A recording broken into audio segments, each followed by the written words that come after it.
Okay, this is going to be an overview of Chapter 14 on guns and mass killers.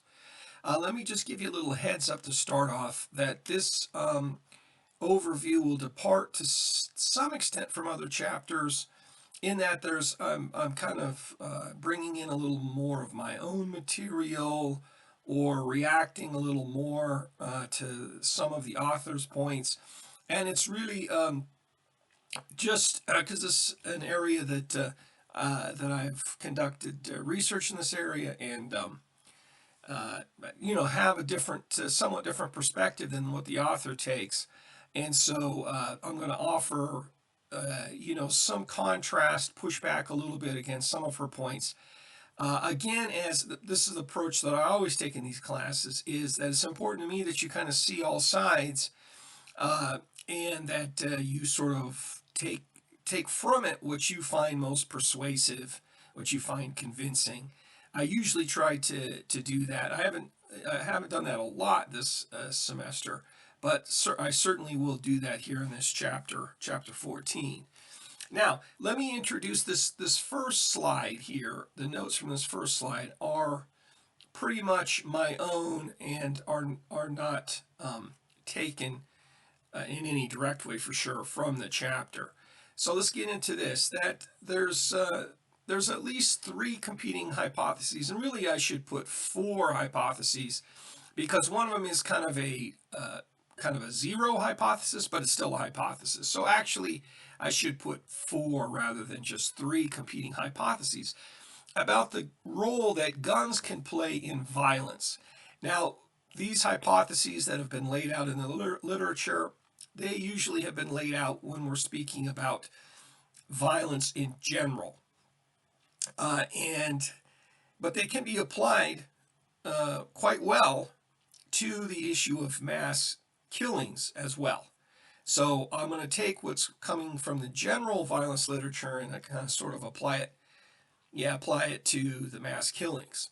So this first hypothesis, called the instrumentality effect, we'll get into what we mean by these here in a moment.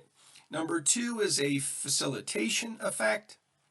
Number three is a deterrence effect. And then finally, the fourth one, which really should be considered its own hypothesis because it's just one, that's called a null or a zero effect. So let's get into what we mean by these different hypotheses. Instrumentality. What they mean by instrumentality, it's the hypothesis, the claim that easy access to guns um, increases the injury and increases the likelihood of death to victims. And if we were to apply it to mass killings, that guns can also increase the number of injuries or the number of deaths, as well as whether injuries or death happens to an individual. So we're talking about the number of individuals that are hurt or killed as well.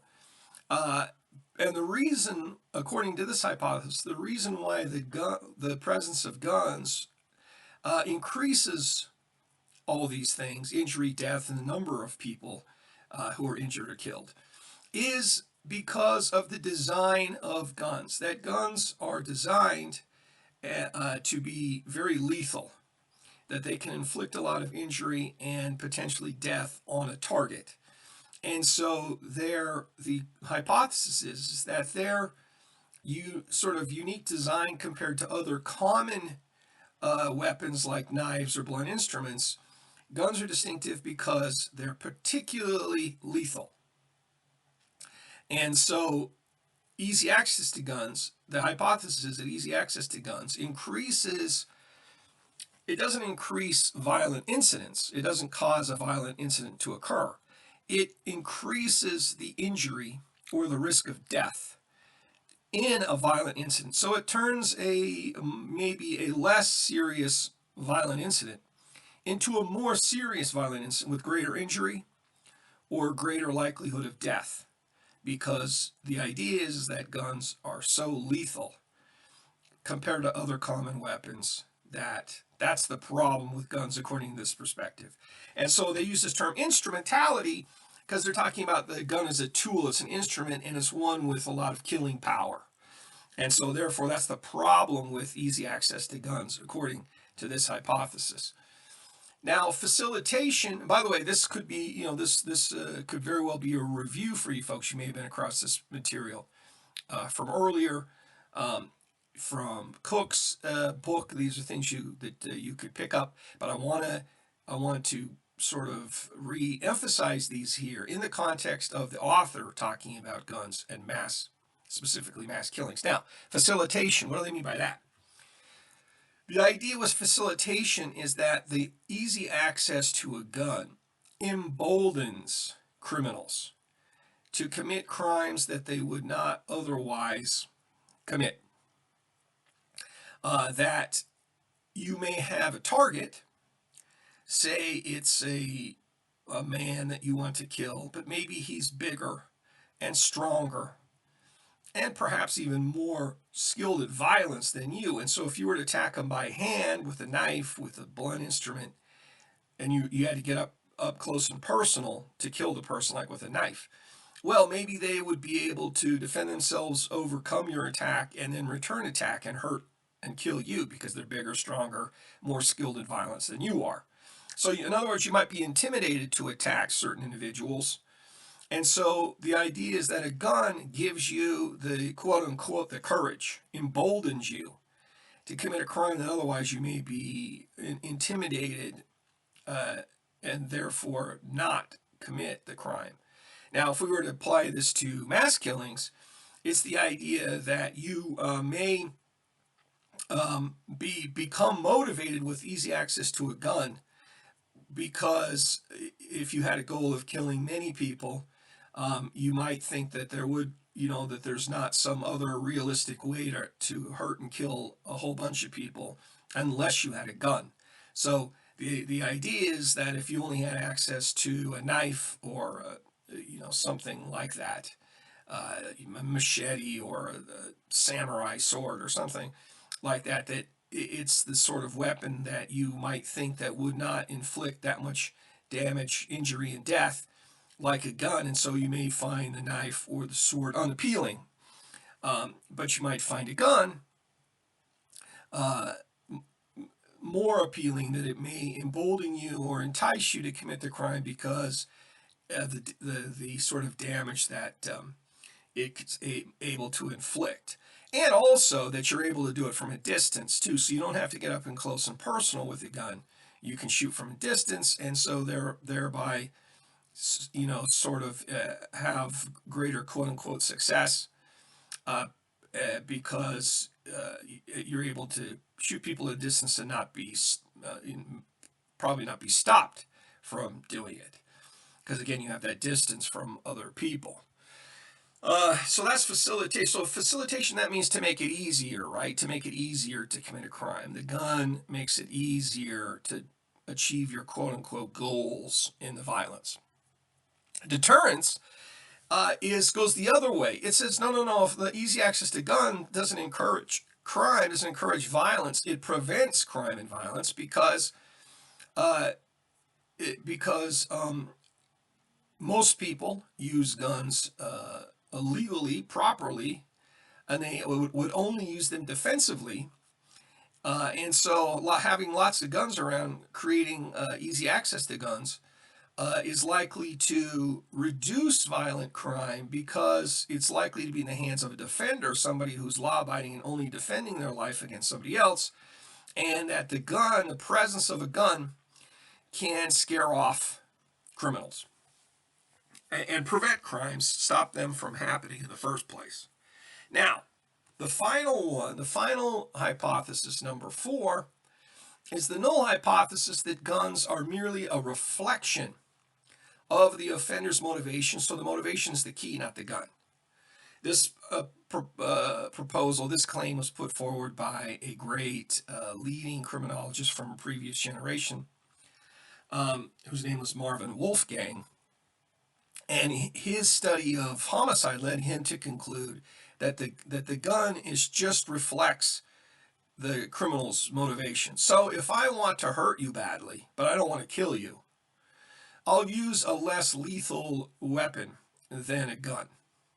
I'll use, I don't know, I'll grab a baseball bat or something and give you a good beating and maybe break a couple bones, but we'll not choose a weapon that's likely, if I use it in a certain way, that's likely to kill you. But if I want to kill you, that I might choose a gun because that matches my motivation. That I want, if I'm looking to kill people, I go grab a gun. If I'm looking just to beat people up, I might use my fists, I might use my boots, kick them, give them a good beating, so that kind of a thing. So he didn't think that guns made violence, that increased violence, led to more violence. His conclusion was that if you have a lot of people using guns on other people, then you have a lot of people motivated to murder others. And the problem is the motivation, that you have a lot of people who want to kill other people, not that there's a tool available which matches your motivation. So that was Wolfgang's hypothesis. Now, let me start off the chapter, now that we've kind of laid out these hypotheses. What does the general violence research have to say about which of these hypotheses has the most support behind it and which ones do not? Well, let's start with the probably the I don't know that I can really rank them in terms of there's not super strong, very clear evidence from what I have read. And again, this is somewhat my interpretation, so other people would give you a different interpretation based on what they've read and how they read the data. I would say that none of these has super strong evidence behind them that sort of sews up the case, and then leads us to a strong verdict. So I'd say that we still have a lot to learn about the truth of these. I would say that the researchers and the research disagrees on all of these. I would say maybe there's the least evidence for facilitation. From what I have seen, easy access to guns, for example, does not lead to more robbery, because robbery would be a type of crime that where guns get facilitated. I'm scared to go rob this guy because maybe he'll fight back, and maybe he'll beat me, and then I'll be the one who's in trouble.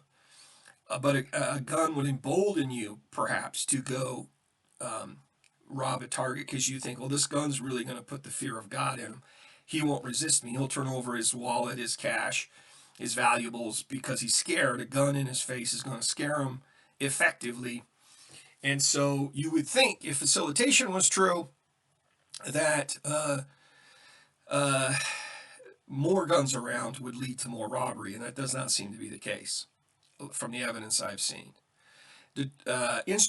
Deterrence, people disagree on it. Some researchers find evidence, others disagree with the evidence. So there's just a lot of disagreement on deterrence.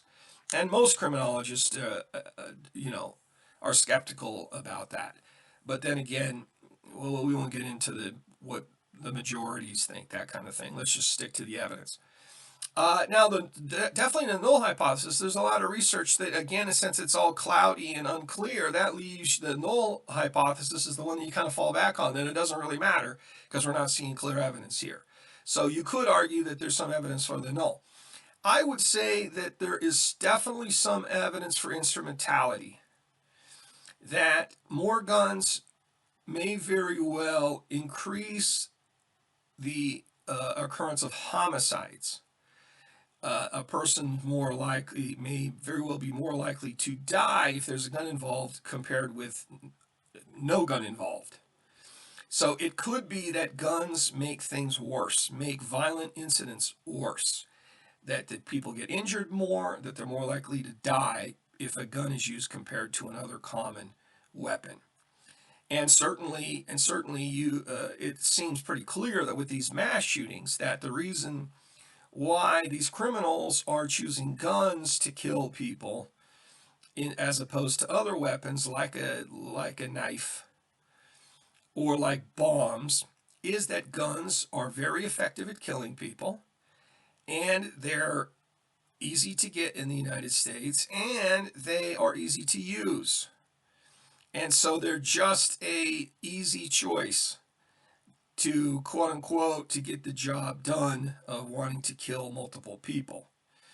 Uh, so again, there's not a lot of specific research that's been done with like instrumentality and mass killings, but there's some tentative evidence that the guns may cause more damage and inflict more harm, more death and injury than other choices that are out there. And on the bomb question, that's a sort of technology that not everybody has that mastered, or not everybody has the ability to master that technical expertise to be able to build a effective bomb. It's been tried sometimes. It was tried in the case of Columbine and failed. It's been tried successfully in some cases, but it's just not widely used. Not because the killers wouldn't like to use bombs, don't like bombs. It's that they don't know how to build them and set them off effectively. So guns are a choice because they're something that's much more realistically used by your common killer. Let's stop there and pick it up in part 2.